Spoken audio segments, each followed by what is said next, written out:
श्री राजेश उत्तमराव विटेकर।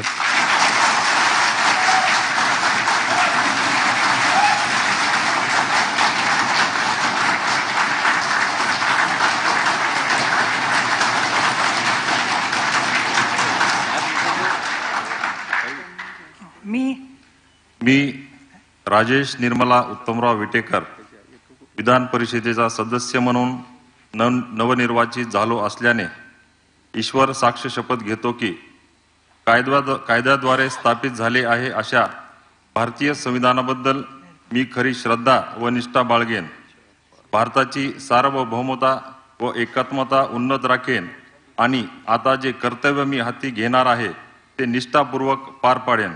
श्री छत्रपती शिवाजी महाराज, महाराष्ट्रातील सर्व थोर संत व सर्व महापुरुष व माझे वडील कैलासवासी उत्तमरावजी विटेकर यांच्या चरणी नतमस्तक होतो। धन्यवाद। जय हिंद, जय महाराष्ट्र।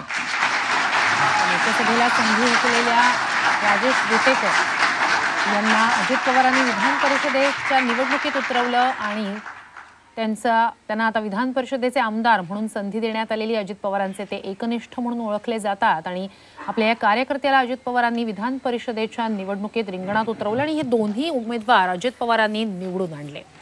विधान परिषदेच्या नवनिर्वाचित आमदारांचा शपथविधी सोहळा पार पडलेला। भाजपचे 5